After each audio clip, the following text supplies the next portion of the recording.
vamos agora ao momento de reflexão. Eu quero convidar você a abrir seu coração, a estar atento, não deixe nada atrapalhar este momento. É um momento importante, é um momento de crescimento na vontade de Deus e de termos a boa consciência para sermos agradáveis a Ele, não é? Vamos aqui, é tempo oportuno para alcançar as promessas.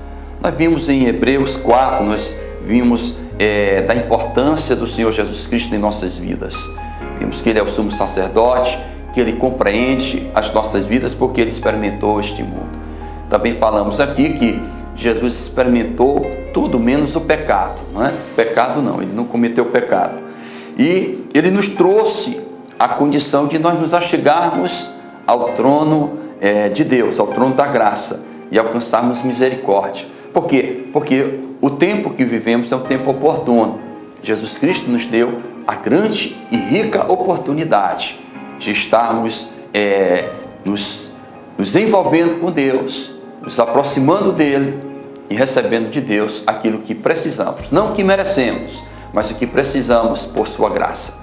Hoje nós vamos olhar para Romanos 8 e vamos aqui, a partir do versículo 12, ministrar ao seu coração as suas necessidades.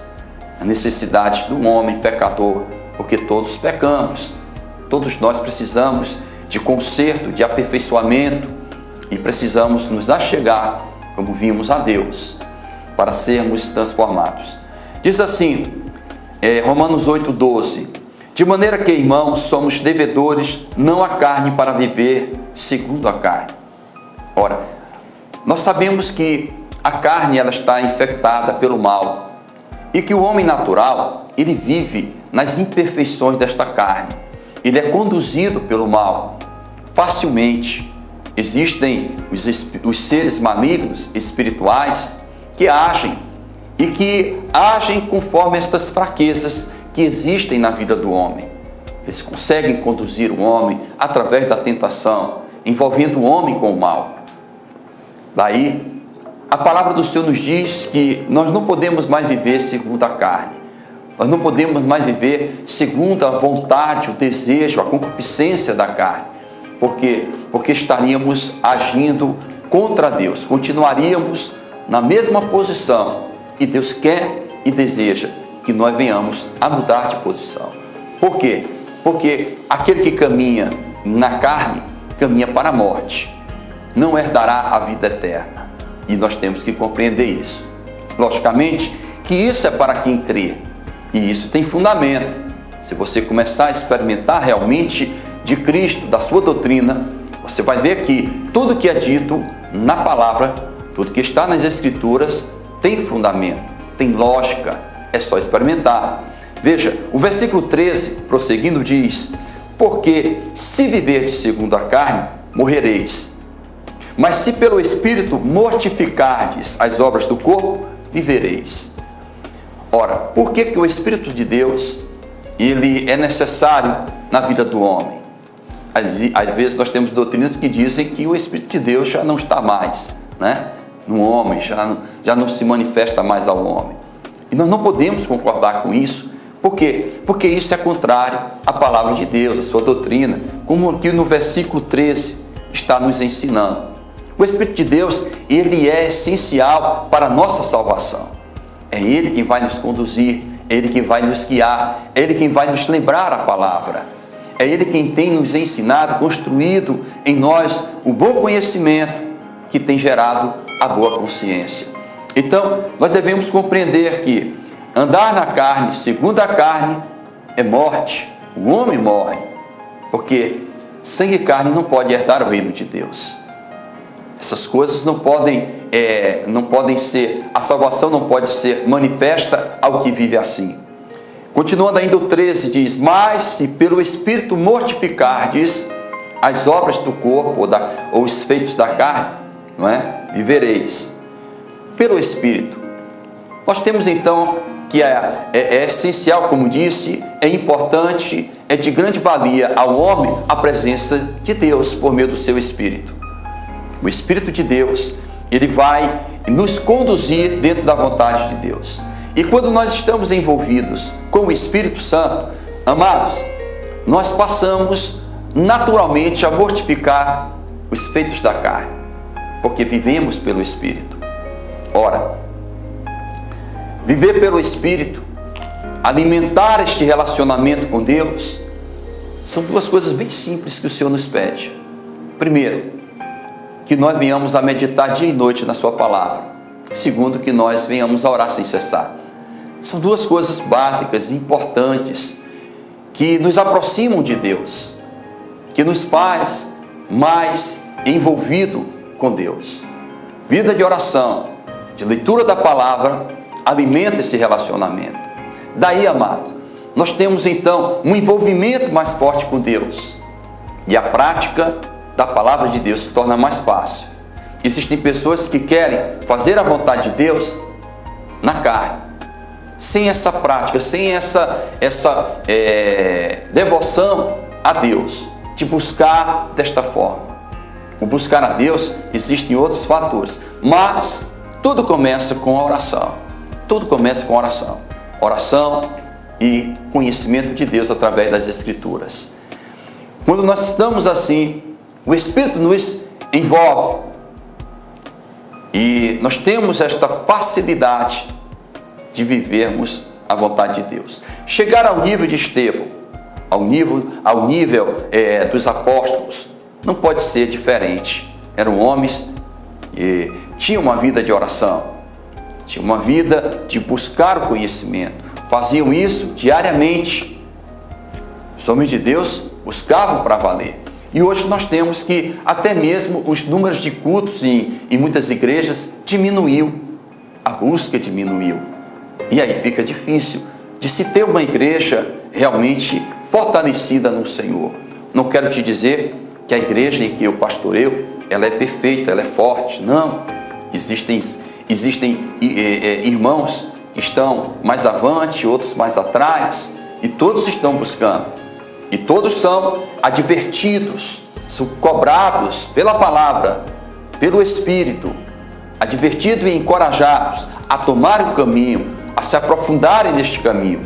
Veja, continuando, é o tempo oportuno para alcançar, não é, as promessas. Continuando, versículo 14 diz: porque todos que são guiados pelo Espírito de Deus, esses são filhos de Deus. Todos os que são guiados pelo Espírito. Olha, o Espírito me chamou a atenção a respeito de guiados pelo Espírito. O que significa isso para nossas vidas? Guiados seria um ato em que eu estou renunciado a Deus. Eu estou em um estado de mansidão. É Ele quem está me guiando, é Ele quem está me controlando. E isso nós precisamos entender. Nós não podemos abrir mão daquilo que o Senhor nos ensina.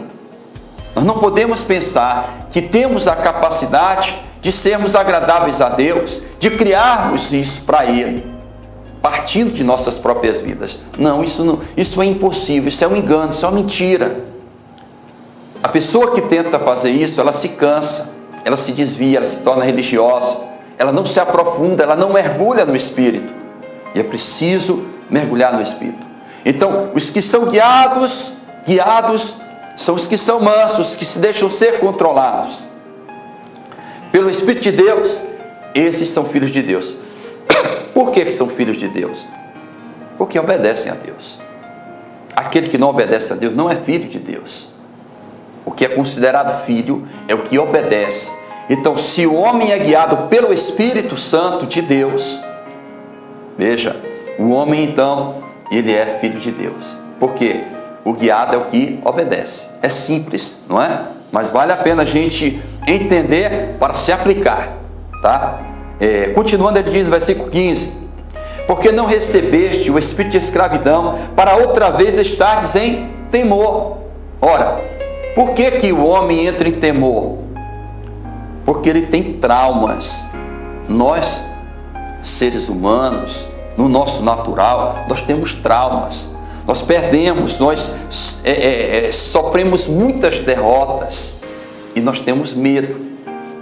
Medo da vida, medo de entrar num desafio.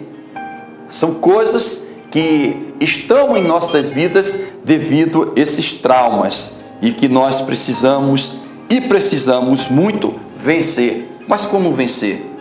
Vencer pelo Espírito. Veja, continuando, ele diz assim: para outra vez estares em temor, mas recebeste o Espírito de adoção, de filhos, pelo qual clamamos: Abba, Pai.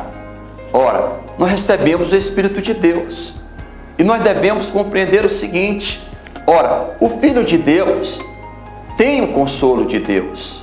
O Filho de Deus está envolvido com Deus. Deus o envolveu, Deus o alcançou. Foi possível alcançar a vida do homem, porque Deus agiu e o homem se rendeu, não é? E nós devemos ter esta confiança em Deus, porque Ele é Pai. Ele é um paizinho querido. Ele é aquele que deseja a sua vida, deseja lhe ajudar, deseja fazer você vencer e está fazendo. Mas precisamos compreender, ter consciência e tomar atitudes. Tomar atitudes. Deixo aqui duas coisinhas para vocês: oração e leitura da palavra. Mas a leitura com meditação, buscando no Senhor. E mais, para a gente encerrar, o mesmo Espírito testifica com o nosso Espírito que somos filhos de Deus. E se nós somos filhos, somos logo herdeiros também, herdeiros de Deus e co-herdeiros de Cristo. Se é certo que com Ele padecemos, para que também com Ele sejamos glorificados. Veja só, a palavra diz que nós somos filhos, que isso é testificado, isso é declarado dentro de nós pelo próprio Espírito. E temos esta confiança em Cristo Jesus. Temos a confiança deste trabalho em Deus. E devemos, por isso, devemos ser zelosos, devemos nos aprofundar mais e mais em Deus. Ele fala aqui de padecimento e devemos padecer. Muitas vezes somos atacados, insultados, mas não podemos voltar para a carne. Nesses momentos, nós devemos lembrar daquilo que Deus fez por nós e do Espírito que está dentro de nós. Amados, se nós buscarmos dia a dia a Deus, de forma determinada, oração e leitura da palavra, meditando na palavra, seremos fortalecidos e chegaremos ao nível, Deus nos levará ao nível de Estevão, que foi apedrejado e que perdoou, que foi insultado e que perdoou. Deus quer isso, para que o homem, ele aprenda a padecer como Cristo padeceu. Nós padecemos na carne, mas vamos crescendo na presença de Deus, mediante o seu Espírito. Amém? Bom, eu acho que é só? Não. Versículo 18 aqui eu fecho, que foi até o versículo lembrado pelo nosso irmão Jackson na terça-feira. Porque para mim tenho por certo que as aflições deste tempo presente não são para comparar com a glória que em nós há de ser revelada. As aflições, Jesus disse: no mundo tereis aflições, mas tem de bom ânimo, eu venci o mundo. Não é assim? Então a palavra do Senhor diz assim: aquilo que estamos passando de aflições, porque a aflição, o sofrimento, a dor não foi tirada do homem que aceitou a Cristo. Não foi feito dessa forma. Mas nós temos que lembrar daquilo que é promessa, da herança que você tem a receber, herança da vida eterna. Ela não está, ela está aí para todos, mas nem todos creem em Cristo, nem todos receberão. Mas se você está diante de um programa, ouvindo uma palavra, você está aí em desejo de mudar a sua vida, e você só pode mudar se você estiver com Cristo, porque sem Cristo nada podemos fazer. Amém? Então, tudo que passamos aqui, não se compara àquilo que será revelado. Louvado seja o nome do Senhor. Então sustenta aí, irmão, aguenta firme, te aprofunda no teu Deus, ajuda o teu próximo, ajuda a tua igreja, ajuda o teu pastor, ajuda o teu cônjuge, abençoa teus filhos, abençoa a quem Deus quiser abençoar. Amém? Mesmo que isso possa levar para você sofrimento, padecimento, isso aconteceu com Cristo e Cristo foi abençoado, glorificado. Assim será com as nossas vidas. Deus abençoe. Aqui eu encerro essa meditação, essa reflexão.